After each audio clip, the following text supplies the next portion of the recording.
I think the first one is regarding the usual people that will sometimes ask us, right?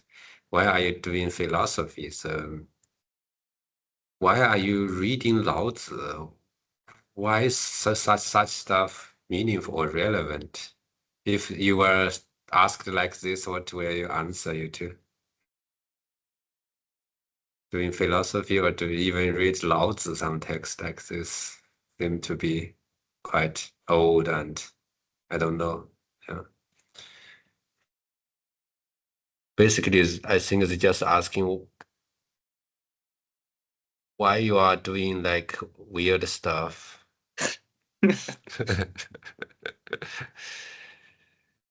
Yeah, I don't know. I think I struggle to justify my interest in philosophy in a sort of like utilitarian manner. For me, there's like something kind of antiquarian about my relationship to philosophy. Like I'm interested basically in just modes of thought that developed out of sort of like social structures very different from our own.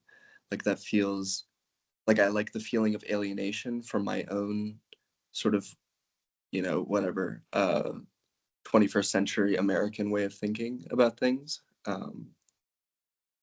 And I don't know, I guess if I was like talking to some professor or something, I would make a big deal about like the potential value of like rethinking my own modes of thinking or whatever. But I think really I just like this feeling of alienation, of like being confronted with difference, basically, whether it's like ancient Greek or ancient Indian or ancient Chinese or like you know, modern German stuff. That's obviously also like from a very different social structure. But I don't know. It's probably not a very good answer. So it's basically a Fernweh. Fernweh. Heimweh, Fernweh, in a like abstract sense, a systematic sense. Yeah, yeah. Alienation, I don't know. Right. Yeah. There's something like touristic about uh, studying something so ancient. Yeah. Hmm. How about you, Hayden? I think for me, it's the exact opposite from Skylar. So I agree with the non-utilitarian purpose of it, but to me, it's that I feel that there's a certain sort of alienation that is already present in daily life, and I'm trying to get to overcome it in some way. So I feel like there's some sort of like I think that in general the way we usually live our lives is pretty sort of like shallow and superficial, and that there's a sort of like depth that is important at certain moments that we sort of need this, and that's where I think philosophy has its meaning for me. Mm. Yeah,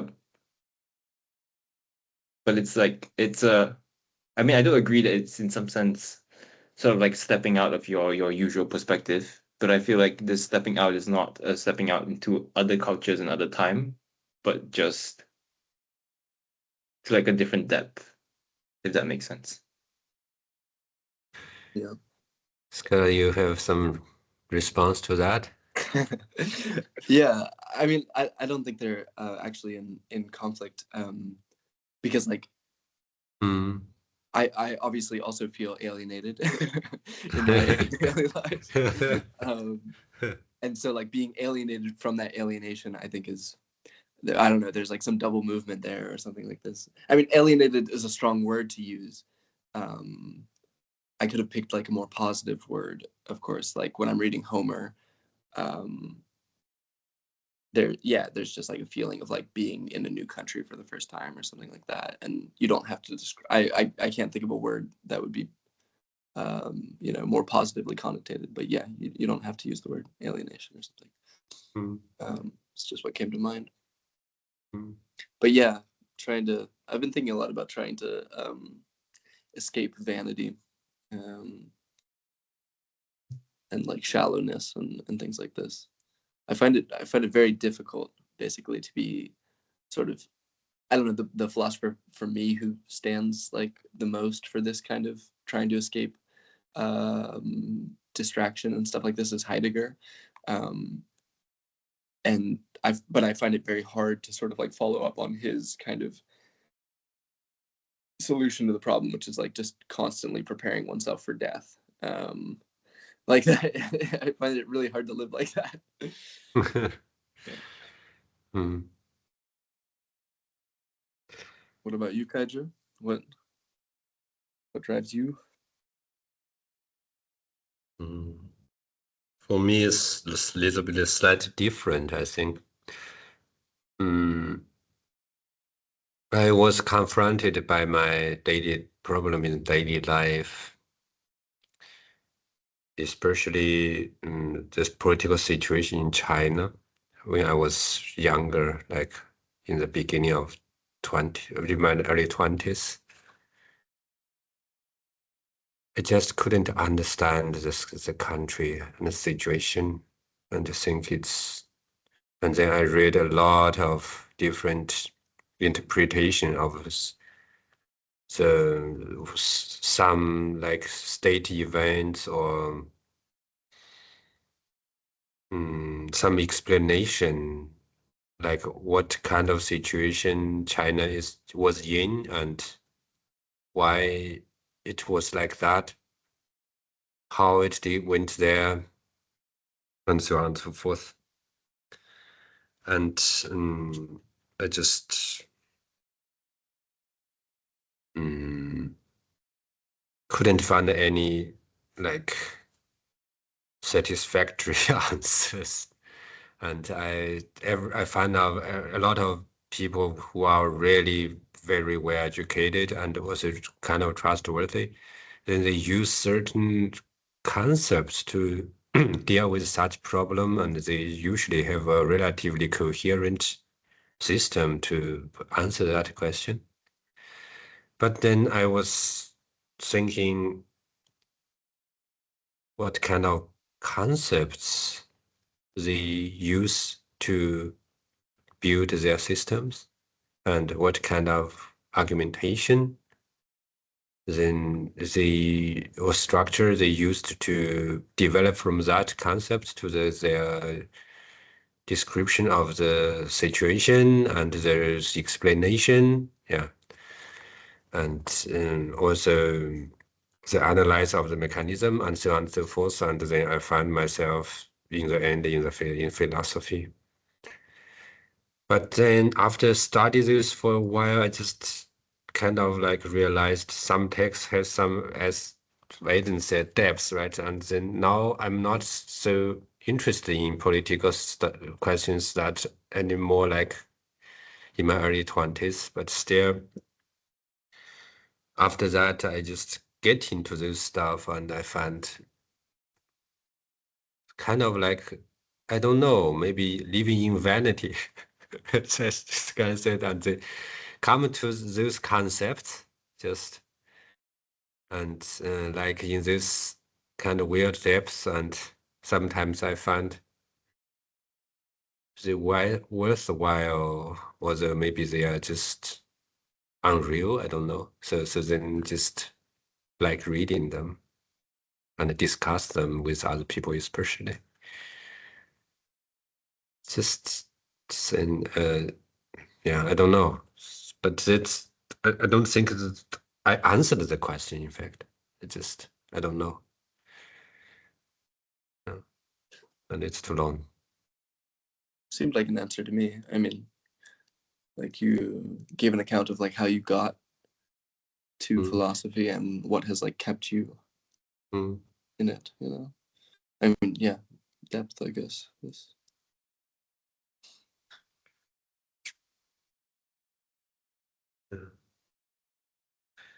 And the second one is maybe I'm thinking like to add something, but only if you are also interested. Like maybe every time we have, if there are people willingly to make some notes, and maybe in the beginning of next session, then give a 5 minutes summary of last time, but that's only just I'm thinking of like trying to get this discussion more interesting or something like that. But the first idea would be then we have a kind of like a presentation of the participants at every time. But I'm also afraid it could only make the session more uninteresting.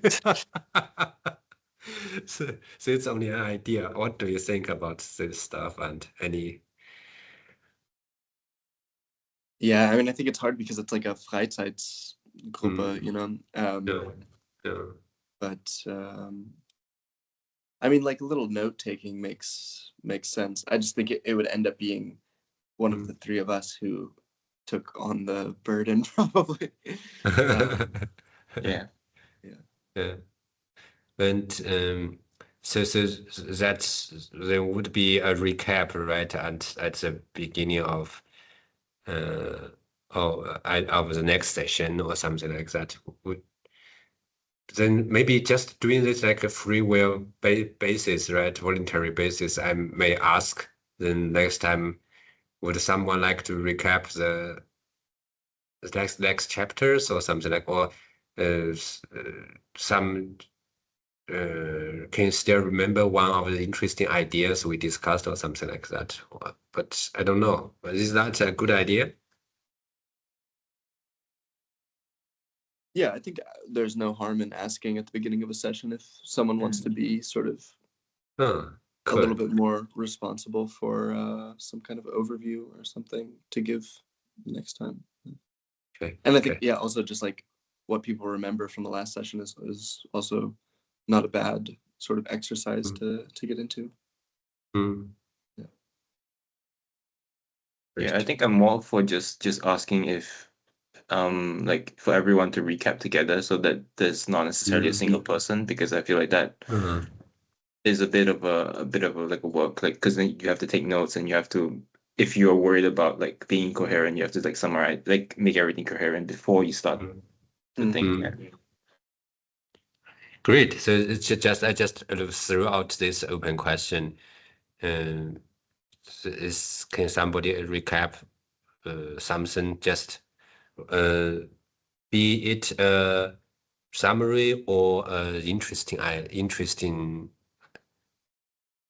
detail or interesting points or something like that, right? We can try that then. Yeah, sounds good. So let's get started with chapter 38.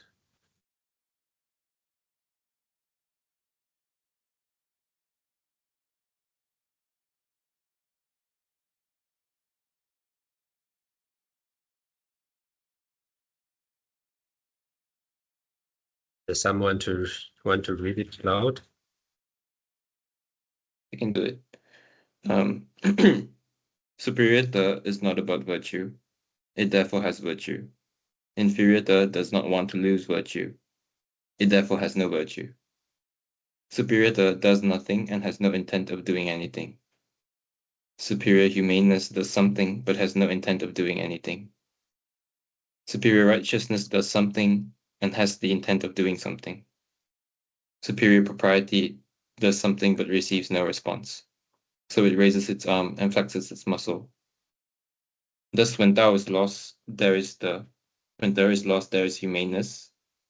When humaneness is lost, there is righteousness. When righteousness is lost, there is propriety. As for propriety, it is the paucity of faith and the beginning of turmoil.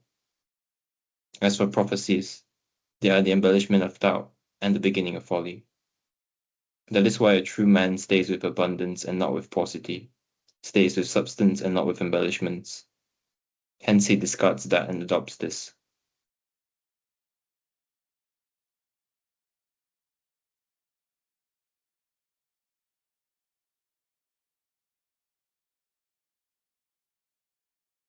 Any comments, questions?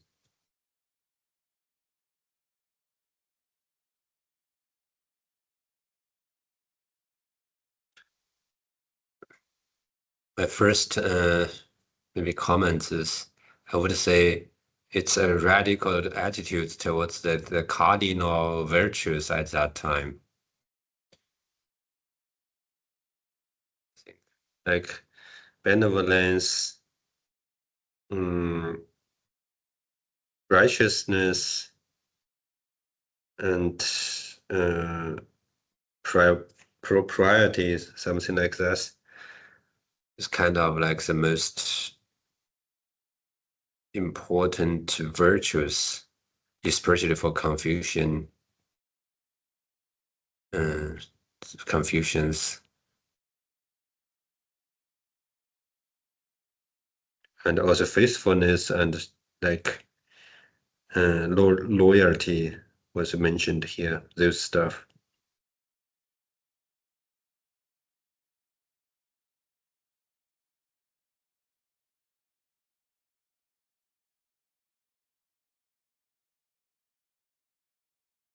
I'm wondering how to understand the first two lines of the second paragraph. So, superior that does nothing and has the intent of doing nothing, has no intent of doing anything, and superior humanist does something but has no intent of doing anything. So I'm wondering why Ren does something but has no intent of doing anything.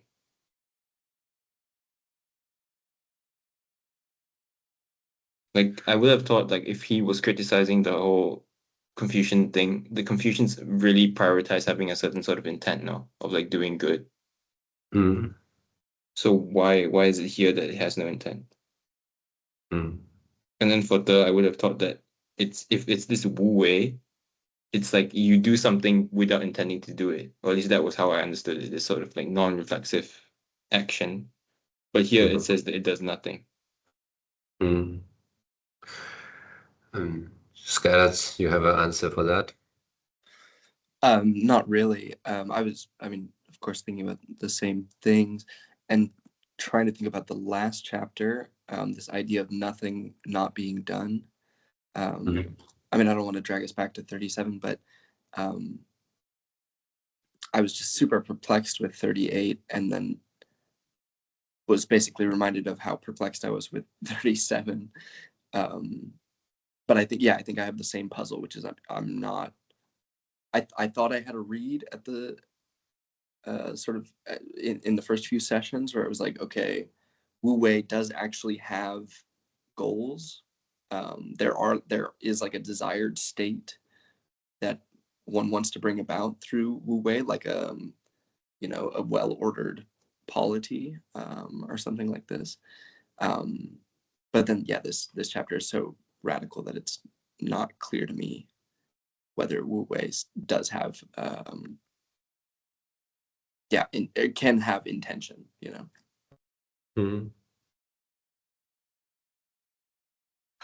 My understanding would be like this, but we still I'm also thinking of this, like maybe next book we can read through whether Zhuangzi or like the Analects.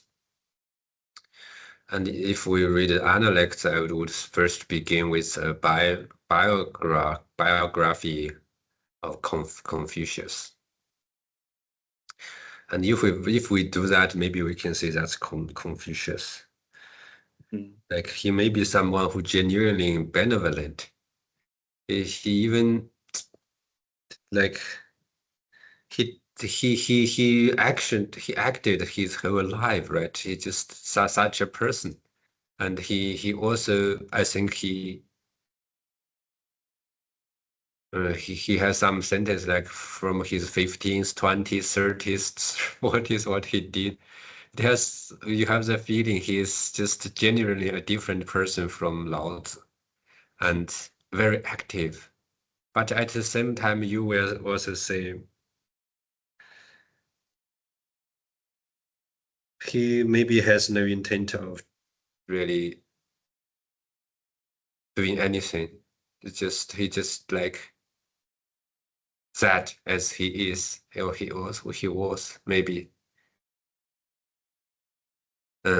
That could be one understanding, and then even further this understanding, like you can also know that after the death of Confucius, 300 years later, that was Mengzi, and Mengzi, how to that Provik, how to that he's stand first for righteousness, right? And after him, if you some 100 years later, Xunzi then for propriety. So some scholars even think this is whether a prediction of the historical development of Confucianism, or sometimes some people even say it's evidence that Laozi was later than Xunzi. So maybe I just want to say if we put this passage, this image into that, right or wrong, then maybe we can go back to stanza 2 and say, okay, what could it be meant? Could it here mean? Mm-hmm. Yeah. Okay. So it's also too long. No, that was great. Yeah. I mean, yeah, I wonder if it's worth just sort of trying to think concretely, or as concretely as possible, about what each of these different sort of like ethical states, I guess, operate. Like doing nothing and having no intent of doing anything, I think that's clear to me. But then humanist doing something and having no intent of doing anything, that's less clear to me. Or maybe that's what I thought maybe that's what I thought Wu Wei was having no intent. I see what you mean. But still achieving something, like whatever, making a good cut in a side of beef, or organizing a society well, or something. Cool thought.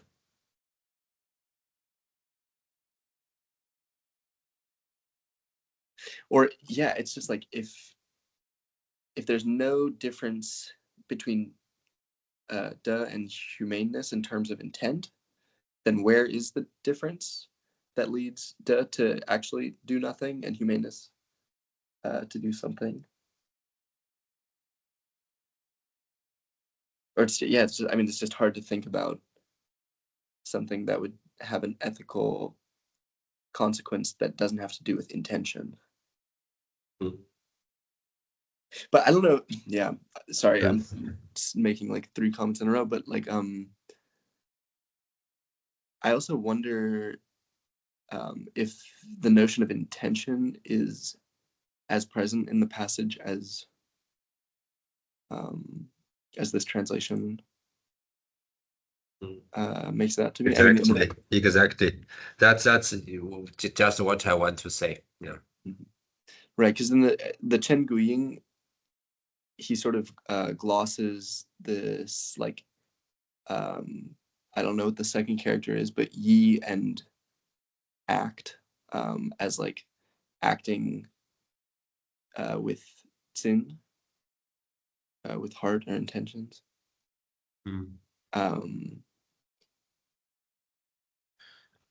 But I yeah, think I don't know. Yeah. Laozi, his text also not so clear. Like here, it's a really poetic and has such a like beautiful form. What he wrote here, 无为而无以为. It's just non-action and non-to, or some like pro none, right? Or proposition.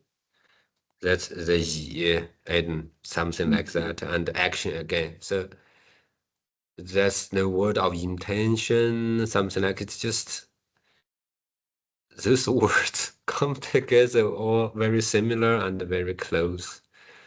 and only one like yi added yi. Is this kind of in order to or on behalf of or something like that, or just like maybe some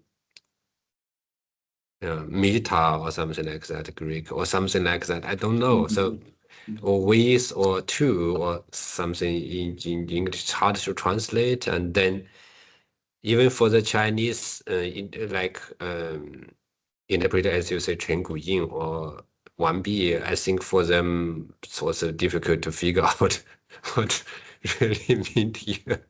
Sure. Yeah. And the passage of Wang Bi's interpretation is really famous here. Then it's kind of like a systematic explanation of based on Wu Wei. Then, but that's even an ancient Chinese. It's long, a few hundred characters.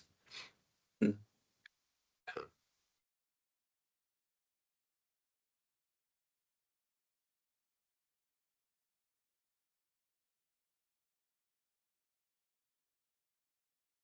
Further question? Yeah, I mean, I guess just another way of framing the question is like how action is defined for Lao Tzu. Or I don't know, I was just thinking as I was reading this that like I had tried to sort of jump to the interpretation of Wu Wei without sort of thinking about what Wei is just as a sort of structural phenomenon. Like, Mm. is it an intentional action? Mm. Is it basically just what is it defined by? Because like in 37, it seems like it has something to do with like interfering with other entities and their growth, and like their nature and stuff like this. Mm. But I don't know. Yeah, it's just another like approach to the problem, I guess. Mm.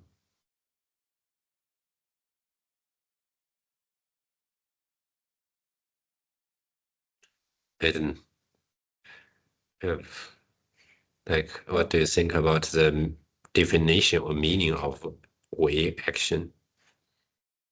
I was also going down like a similar path. I was thinking that if we read Wei as intentional, a sort of more intentional kind of action, then it makes sense that Sangde is Wu Wei, and does so the Wu Wei will be like, and it doesn't want this more intentional action, and so the Ren would therefore sort of like do things with more intention, but it doesn't want necessarily to have that. So the way I thought about it was like, for virtue ethics, you want to sort of internalize the whole system. You don't want to have like a certain sort of like a calculation or rule book. But that doesn't mean that the actions that you do aren't like intentional actions. It's just like it's more intentional than the way that I understood. So like he just the this what's the word? The sage just naturally knows how to act based on a certain sort of like internalized rule book. But I mean not a rule book, but an internalized sort of like code of ethics. Mm. But then it's not. And that's one then would be Li, I think, the propriety Which one would be the? codes. Codes of ethics or codes, that would be the propriety. Okay, go ahead. Yeah, I think that's like the sort of like initial stages when you're learning. Like Li to me is something like you're doing a certain sort of like action, not necessarily having internalized it. Or maybe that's Yi. I don't know, but anyways, like the point was just that it seems to make some sense to me to read Wei as a more intentional type of action. So I don't think he necessarily means that the does absolutely nothing. Mm. Because I feel like the I'm not sure about this, but like the word way itself doesn't it carry some sort of like connotation of like intent already? It's a good question.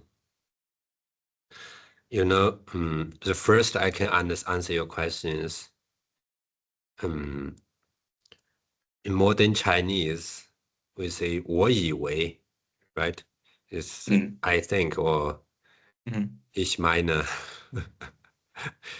So in that sense, then if I really have this feeling, if you bring intent in this passage, in the interpretation of this passage, you read the two characters 以 and 为 together as a modern Chinese 以为, which means ich meine.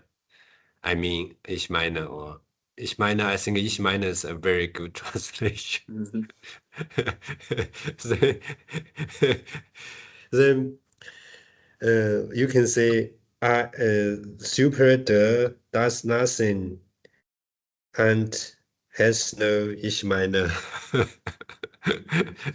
or no Meinung. I don't know, no, so intention somehow go to that way. But if you read really the ancient Chinese, we might be like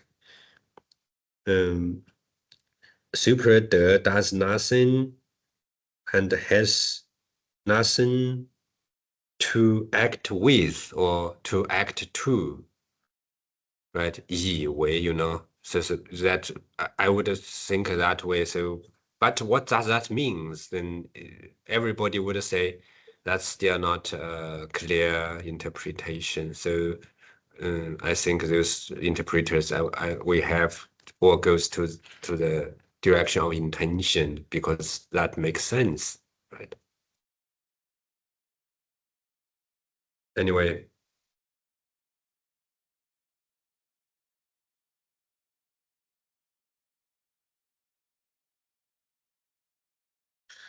Another translation I have here is you translated it to like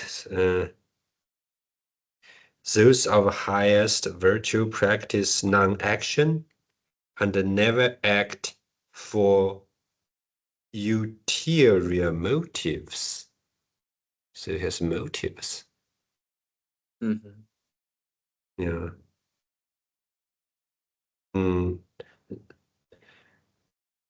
Those of highest benevolence act, but without ulterior motives. Those of highest righteousness act, but with ulterior motives, and so on and so forth.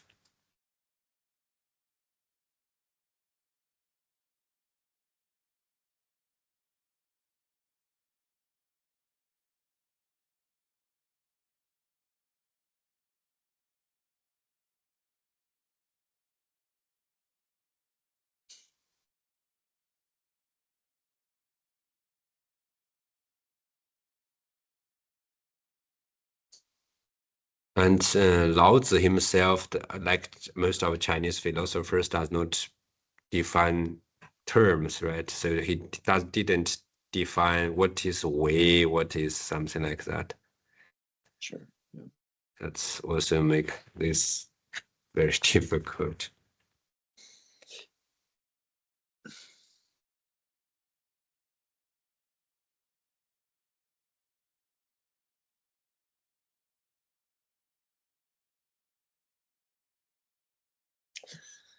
Yeah, the Chen Guying has higher humaneness acts for it and is without yi act. Higher duty acts for it and has yi act, or yi wei, I guess if that's no. And so this acting for it, that sounds kind of similar to this ulterior motives thing. Or I guess it also resonates with what Aiden was saying about like Wei just always having something intentional to it, like acting for something. Or something. And then I can share something. Maybe it could be interesting. I just had a look at what does this word mean in in the so this is the oracle, the most ancient ones. You can see this one is a hand, right? This one is a picture of an elephant. So it's basically means you use a hand to, I don't know how to say that, to guide an elephant. What, an elephant? Guide, or Oh. with a rope or something like that, maybe. That's just imagine.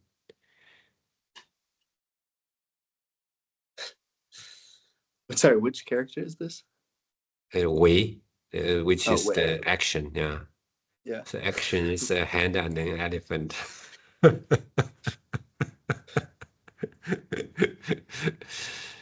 So now interpretation. Mm. And yeah.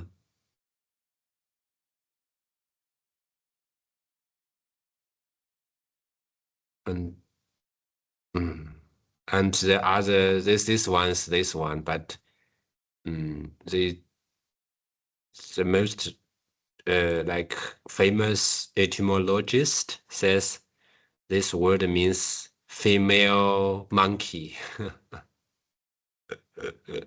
A picture of female monkey. That's, I don't know how to interpret that. And in any case, this one is clear. This is a hand. So that means something like handwork or really hands-on work or something like that. So hands-on, that's for sure. Here you can also say maybe two hands or something like that. In any kind of variations, there's a hand there. Here's also a hand. Yeah, here the hand is here. Yeah, that's what I can get. Just maybe help a little bit.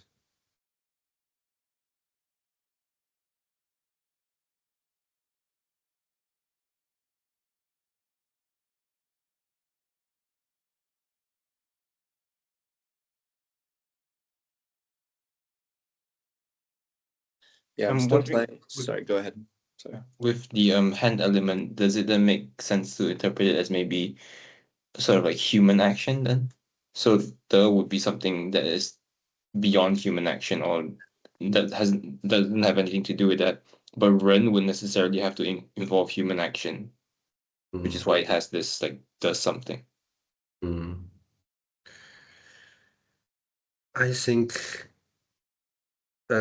might be that's we also discussed that. I think that's a very good interpretation. And then it's 人为, so human action. Then that's also quite normal. And then one 人为 human action on the one hand, and 自然 as it is, or natural or nature as on the other hand. So that's a response to your what you said, and the first part and the second part. Then you say 德, so that's that's also a very huge question, because the book 2 is called 德 about and then we still didn't talk about that much. So what does 德 mean, right? And we focused on 为 or 无为because basically 1B's interpretation based on that. And then, but we still didn't discuss what is 德. So, yeah.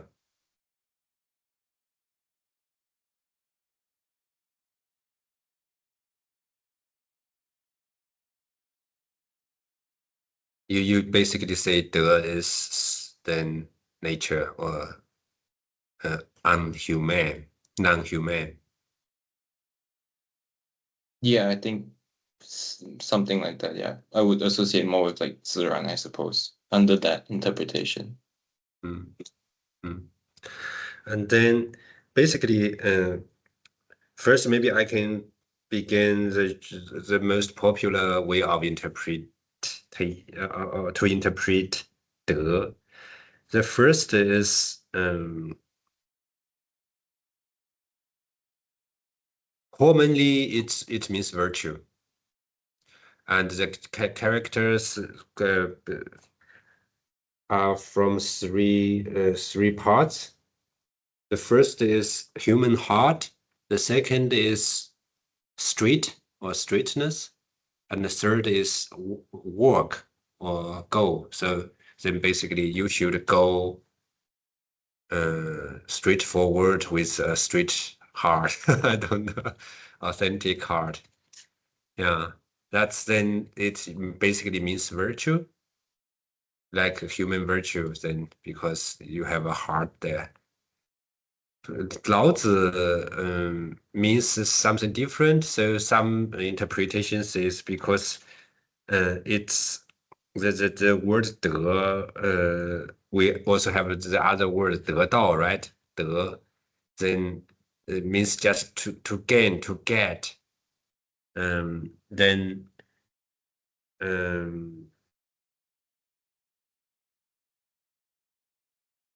basically means to get something. That's another way to interpret it. And the third is just like Charles did, does not put any meaning to it, just just a kind of like special concept of Laozi, which does not really need a translation. Just put DE Deutschland for it. Yeah.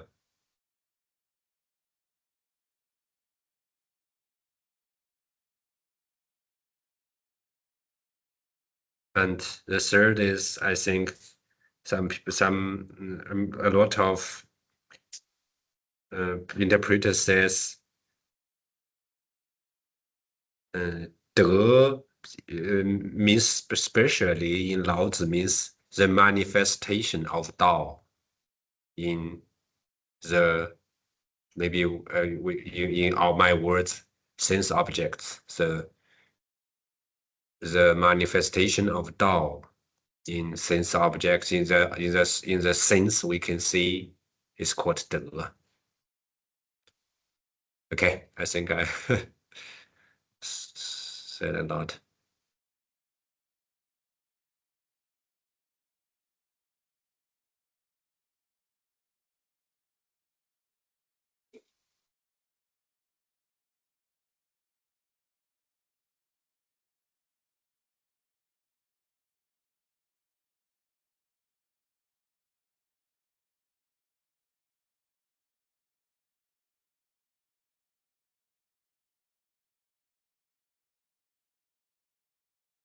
Further comments or question about 德?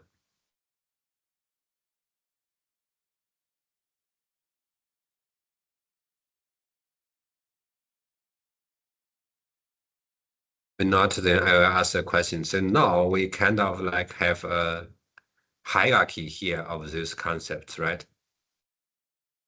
Like 道, 德, means 道 and 德, I don't need to translate. And then benevolence or humanness and righteousness, and then propriety, and even if we want to put for, then still have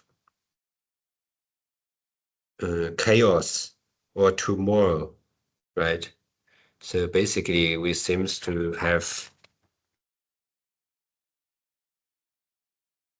6 levels of this concepts or states, then what's the relationship between them?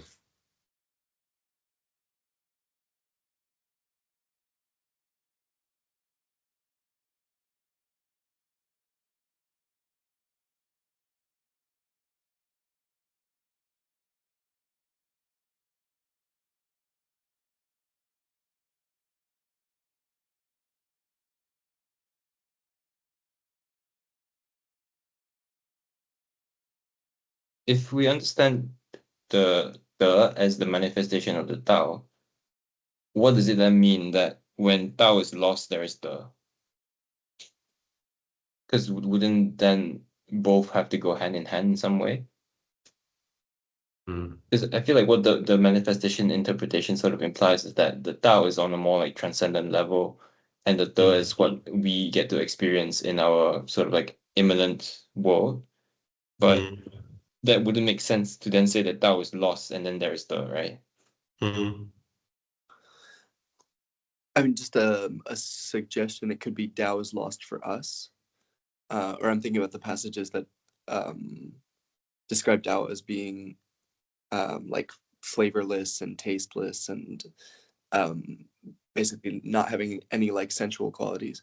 And so it makes it seem like when you've attained Tao, you don't have access to the manifestations, to De, and when you've lost Tao, then you're back in the world of its like sensual manifestations. But I don't know if that's just a what's the word?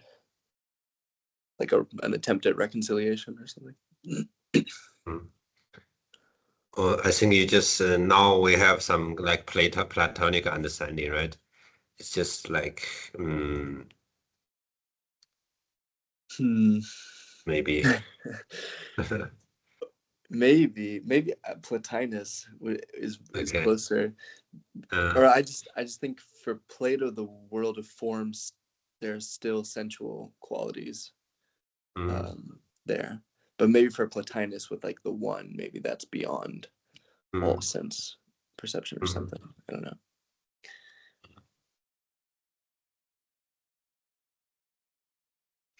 And I think here also a little bit depends on how you understand the word lost, right?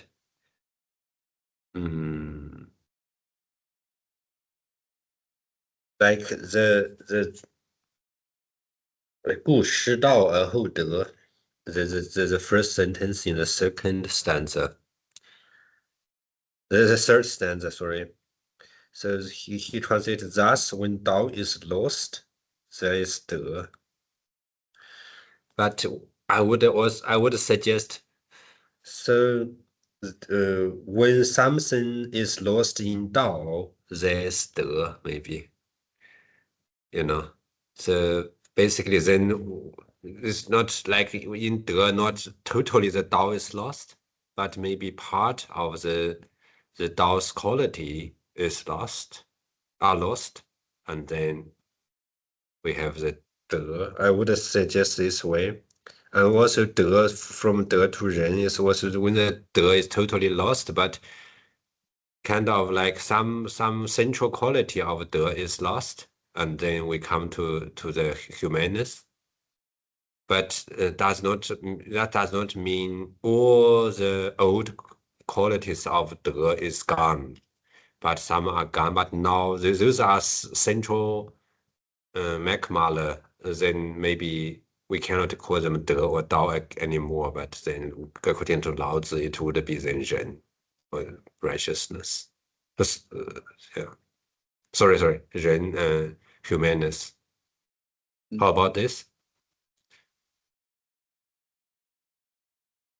But you can say if those is central Merkmale, and then the Tao is also lost, right? Because Tao's essence was made of those stuff. Then that could then also this. I think then it's secular the same. Yeah, I think it's hard to imagine like a partial loss of Tao, just because it seems like an absolute. value. Mm. Like, yeah, it seems like a sort of all or nothing kind of situation. But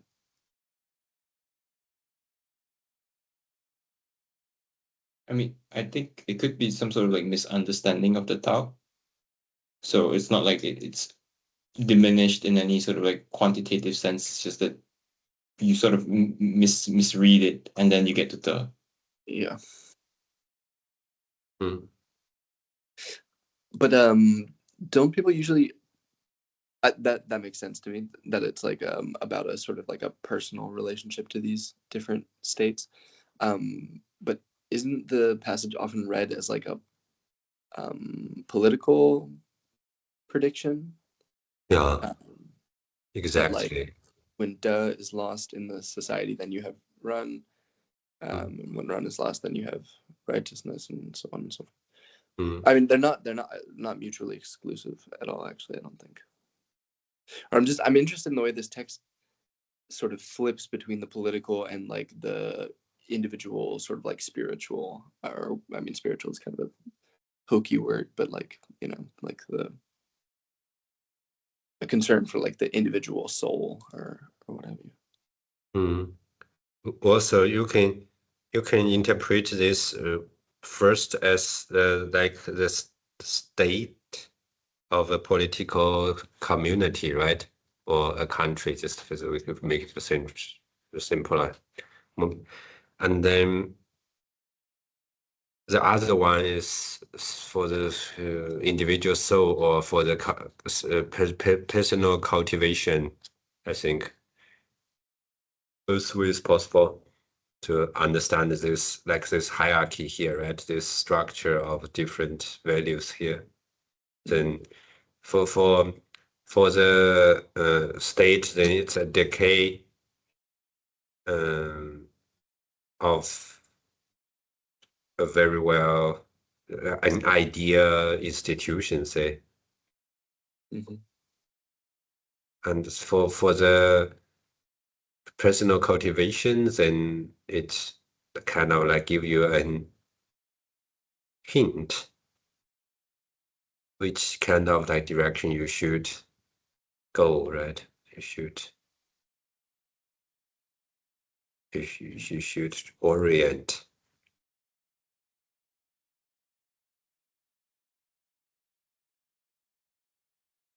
Yeah, if there are more thoughts on this, we should stick with it. But I'm also going back to the second paragraph and thinking about the superior propriety does something but receives no response.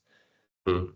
I'm wondering how that is a meaningful contrast to the previous lines. Like, how is receiving no response a meaningful contrast to having the intent of doing something?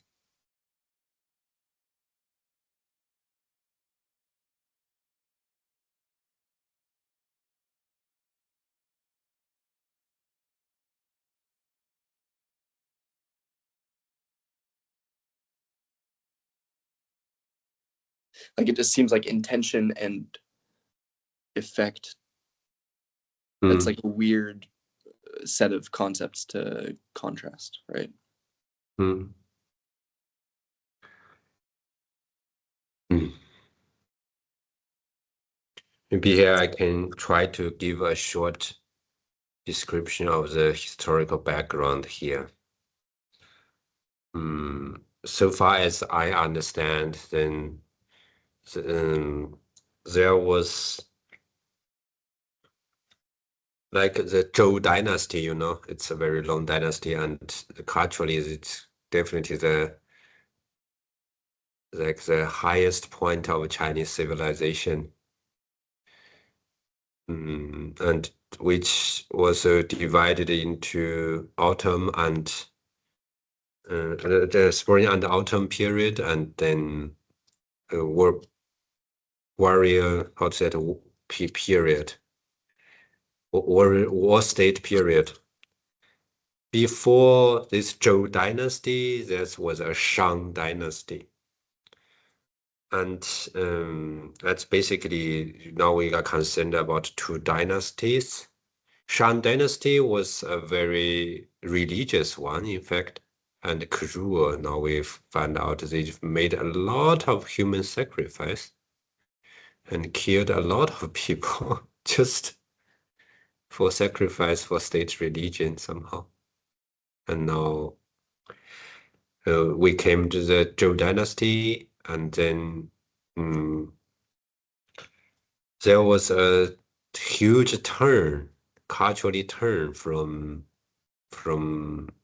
Shang Dynasty to Zhou Dynasty, and those state religion was kind of like abolished, and instead a more humane approach appeared. Human sacrifice was almost totally abolished. Instead of them is like propriety, this word. Basically, the Duke of Zhou made a very successful and also humane reform. Then he basically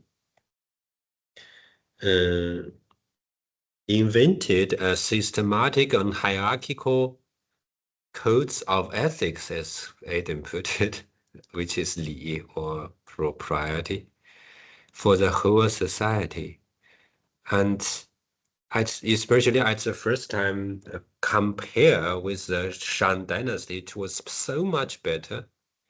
And it worked so well. And hundreds of years, the state was stable and people kind of enjoyed their life and was content and like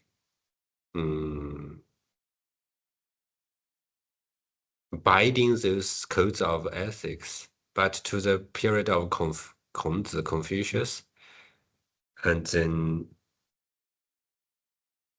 super propriety does something but receives no response. And then the end result is the school of laws or school of legitimacy. How do you know that school kind of like a ruthless school really raises its arm and flexes its muscles. It's just law. Everybody should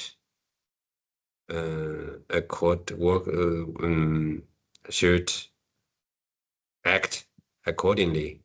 And those philosophers or thinkers from the school of law are students of Xunzi somehow. Well, Xunzi is Xunzi propagates Li, the propriety a lot. That's his central concept of his whole philosophy, and also his recipe for the problem of his time.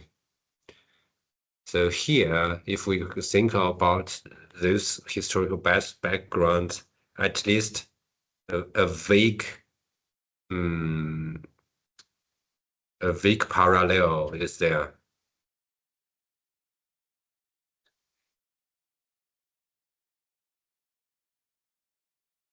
I hope I didn't made the situation more unclear.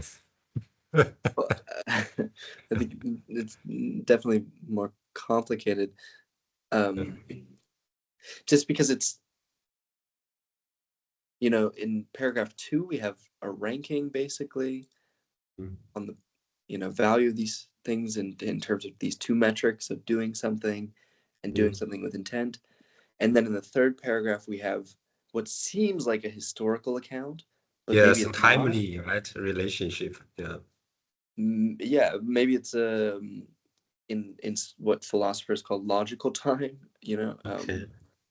that it doesn't have to do with historical time, but it's like about priority and things like this. Because it's confusing to say humaneness is lost, then righteousness is lost, and then you have propriety. If you're sort of looking at the historical account and you're saying, well, there was just like chaos and violence, and then you had Li, and then Li sort of breaks down, and then you have Kongzi, and he comes in and brings in Ren, you know? Or I don't know. I'm just sort of riffing, I guess, on...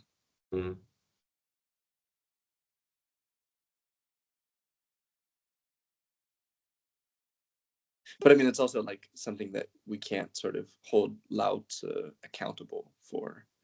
It's like predicting the whole course of Chinese philosophy. But that's also the other, like, if it's a prediction, right? That's another problem, like self-contradiction, because in the, I think the third or the fourth stanza, I think the fourth stanza already we should say, is that as for the prophecies, they are the embellishments of Dao and the beginning of folly. So if we say it's a like predictions, then it's self-contradictory.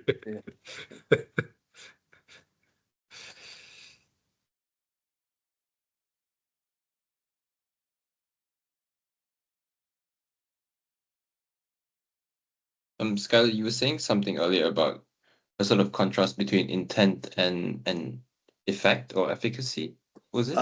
Yeah, that's how I'm reading receiving no response as having no effect. Maybe that's wrong. Maybe.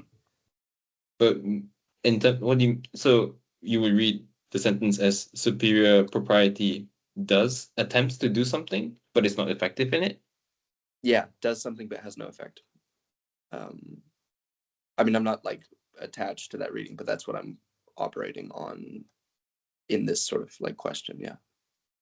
Yeah, so that would then mean that this does something is something that it's an attempt at an action, but doesn't necessarily sort of like imply that the action is completed or is efficacious. Right, which is, yeah, is a little confusing, because it seems like in the earlier lines that it's like an absolute. I mean, that's a misuse, but like that, you know, does nothing, run does something, and that means that they actually achieve what they do, right? Or like they achieve the, I don't know, the goal. Because what, just that like the action has a telos, and that telos is reached. But this penultimate line, superior propriety does something but receives no response. It makes me wonder if I just like don't understand at all what's going on in the three prior lines. I think for me, if we read this does something as something that's just like an action that is attempted but not completed, it sort of is what I was trying to say with this like attempt, intent, like there's a certain element of intent in this action, in the way. So then I think the third line, superior righteousness does something and has the intent of doing something, would be read as something like superior righteousness attempts to do something, has the intent of doing something. And then the second part of it would be more akin to something like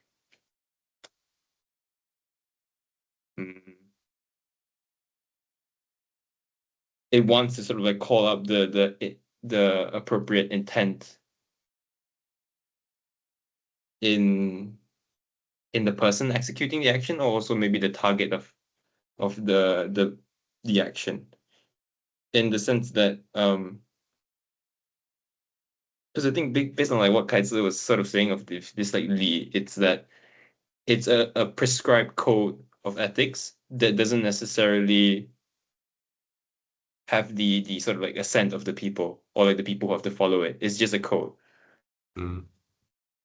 And so it does something but doesn't necessarily receive a response. So like people don't necessarily assent to it. And then righteousness would be something that is done and also has the assent of that. Right, like propriety doesn't have its own, it's not self-sufficient. Like you also need a police force, basically. Yeah. Yeah, that makes sense to me. But I guess I'm just confused, because in chapter 37, this, doubt in its eternity does nothing, yet nothing is not done. It seems like the use of way, there has to be absolute, or what I'm calling absolute, in the sense of like an action that achieves its telos. And I mean, of course, it's possible to switch how you're using words in a philosophical work. But then I would just need some kind of justification for why we're getting like a non-absolute use of way here. I think even in the chapter you cite, the two ways are used differently. So it does nothing, it's wu wei or wu bu wei. So the way cannot be the same. Otherwise, it's just literally a logical contradiction, right? Yeah. So that passage, I think the first way is kind of like act or action. The second is achievement, right? So that means the first is does nothing, but everything is achieved.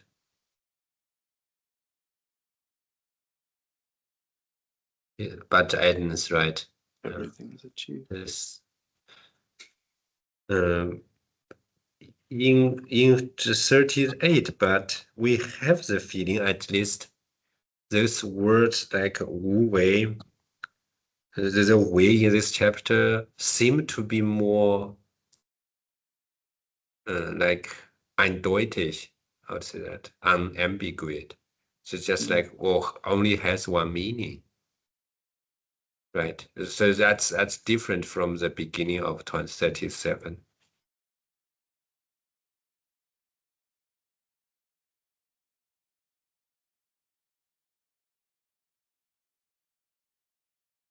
At least you can say, like the first way in every sentence in the second stanza is seems to have one meaning. The meaning of the two ways in one sentence, I think that you can discuss, but the group of the first way and the group of the second way, they seem inside of their group quite unified.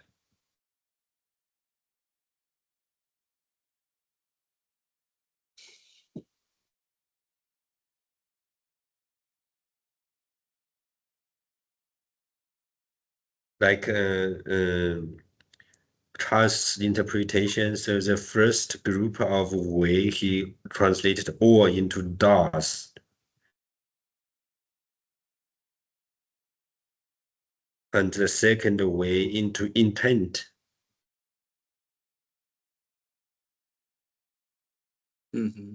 Wait, what? Sorry, what line? The second stanza, right? Yeah. So we have two ways in every sentence. Yeah. Right. So the first way in the fourth sentence were translated as do or does, right? And the second one is the second way in each sentence is translated into intent. Basically, so they are unified, the kind of like inside of their group. Yeah, that's what I mean. So then here we kind of have a different semantical structures in the beginning of 37. But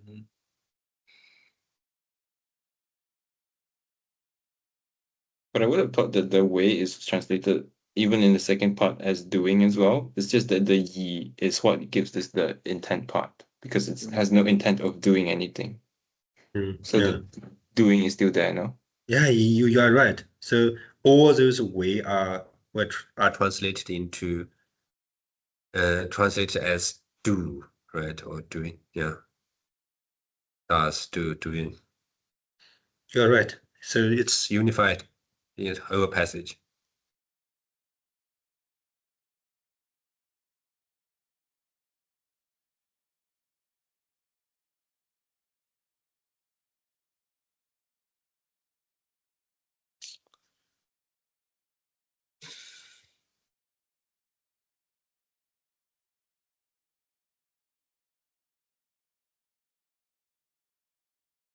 Oh, I'm sorry, go ahead. go ahead. I just wanted to like talk about the telos part about the chapter 37. Where exactly, Skylar, do you get that sense from the way? Because I feel like if anywhere, it would be from the second line, right? This yet nothing is not done. So Yeah. that way would signify a certain sort of like completion, right? Yeah, I think so. But I feel like that's where also the usage of way is different from chapter 38. And I would have thought that the way in the first line is the way that we're using in chapter 38, because it's directly Wu Wei as well. Uh-huh.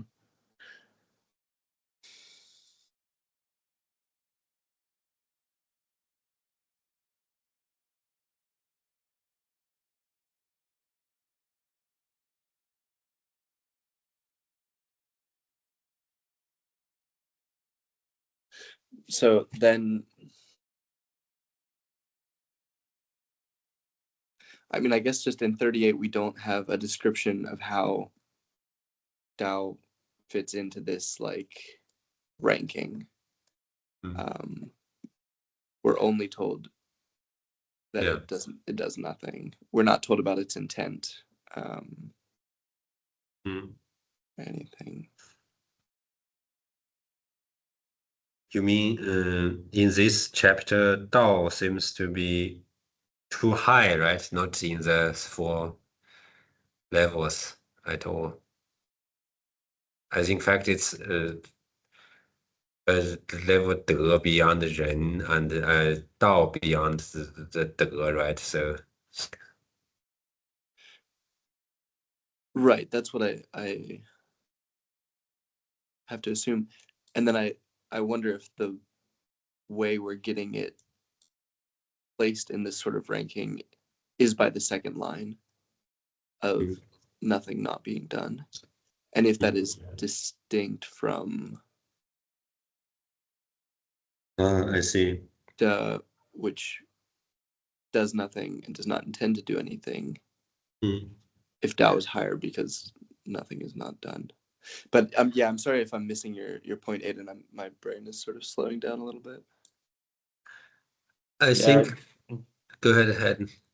No, I was just gonna say I don't know if I understood your point rightly either. So I think the Skylar, maybe you can say from a Dao, it's in its eternity or always does nothing, you know. So so there's a like like confinement or limitation of the non-action there, which Sure. means always. Sure. Yeah, that is like finite or something maybe.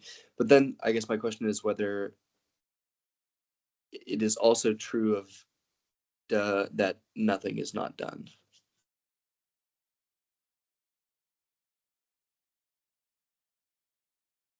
Or I guess to try to reconnect to the Talos thing, I don't know how to understand nothing not being done in non-teleological terms. Like, because then it would be like Tao and its eternity, if we're going with like the reading of Wei in 38, like attempts to do nothing, yet nothing is not attempted to be done. Right. And that just doesn't make a whole lot of sense to me. There must be a telos, right? That must There be an must, intention. right? Yeah. There's a really interesting but also confusing thing in the Chenggu Ying. I'll see if I can find it.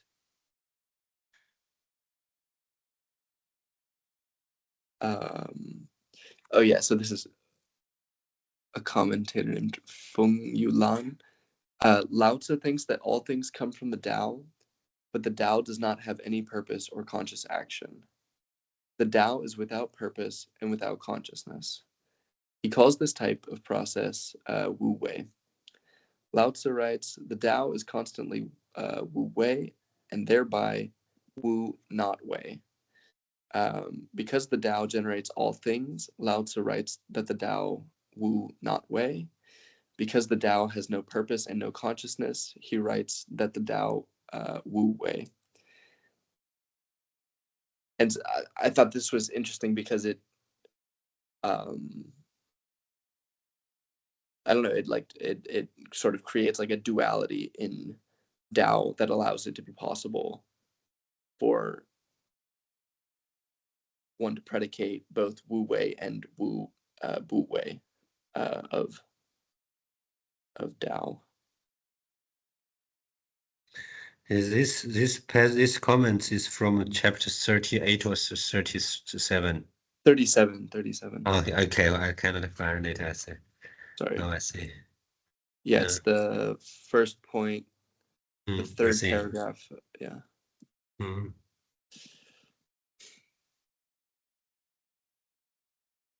Or like it seems to import a kind of naturalism into the text that maybe makes things less just paradoxical.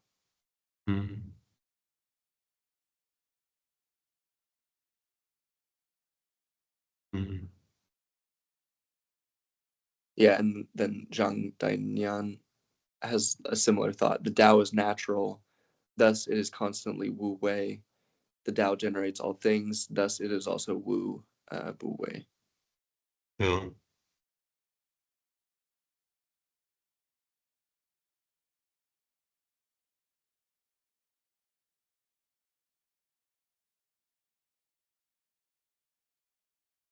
But yeah, I don't know. How exactly are we understanding the sentence, yet nothing is not done? Because I think now that I look at it, it doesn't make any sense, right? Just the English translation of it. Like I understood it of this like wu bu wei as in everything is done, basically. Yeah. That there is nothing that has not been done. Yeah, I think that's the sense of the English. It's just left in this double negation to, I think, mirror the Chinese. And another, so we did a lot of interesting comparison between 37 and 38. I also read this, was Chen Guyin, he thinks, I think, we can compare 17 to 38. Right. Yeah, and 17, I can read 17 slowly because for me it's easier to page. The best ruler is one whose presence is unknown. The second best is one who is beloved and praised. The next best is one who is feared. The next is one who is despised. So basically, then Chen Guyin says, I think he's Chen Guyin, then we can say, Super De does nothing and has no intent of doing anything, which means in the political practice, the best ruler is one whose presence is unknown. Suprahumanus does something but has no intent of doing anything. This one is the second best is one who is beloved and praised. Superior righteousness does something and has the intent of doing something. This one is the next best is one who is feared. Of course, the last one, the next one who is despised is this one. Superior propriety does something but receives no response, so it raises its arm and flexes its muscles.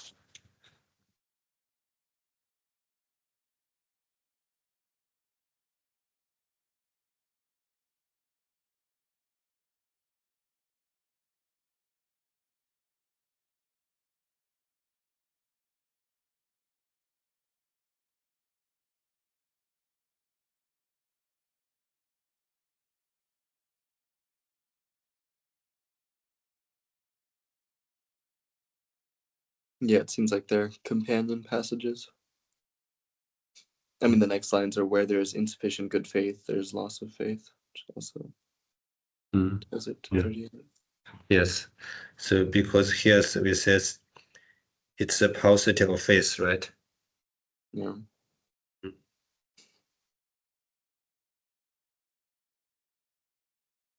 But then it gets so concrete. So we discussed a lot of like metaphysical consequences of this passage. But now it gets so political. Mm.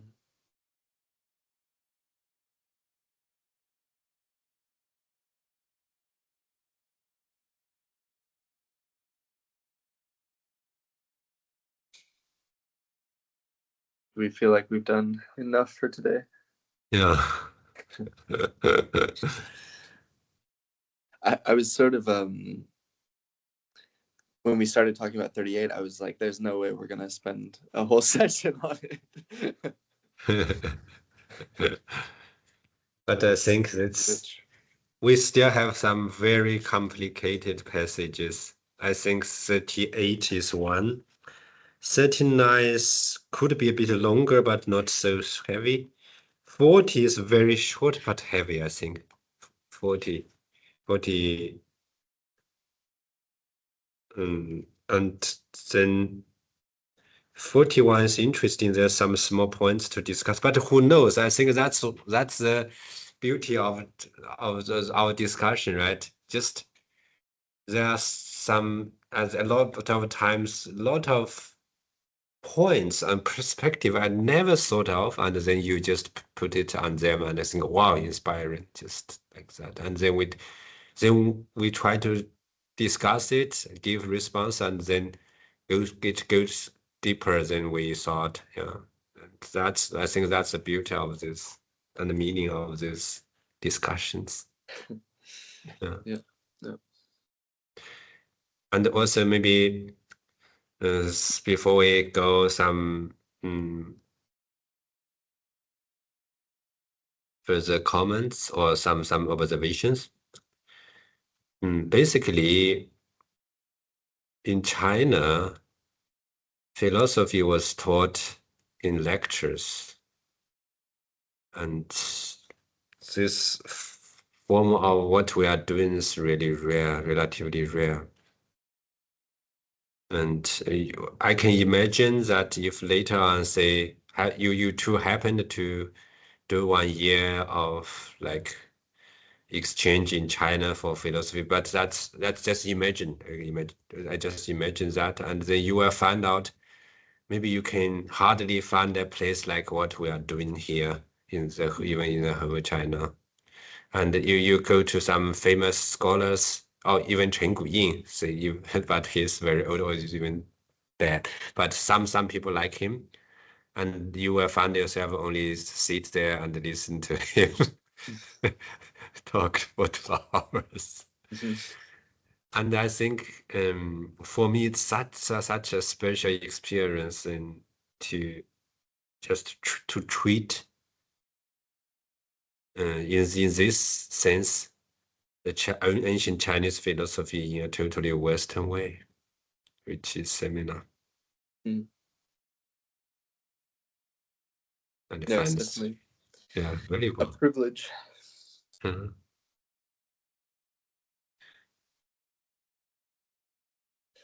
Okay, well then we'll see you next Tuesday. Yeah, and if you can find some people happy, I think I will write an email to Michael Beanie, someday and ask him whether he can help find some people. Send some more recruits. So recruits, yeah. Yes. And I can also maybe write send the short description now I have and send it to you, and then you can also help me to like make those short passages more aligned to what we are doing here and also more attractive. I think that's one you can definitely help me, because Sure. sometimes that's too short, and I don't know. I think we have some good stuff, but yeah. But there's a ways to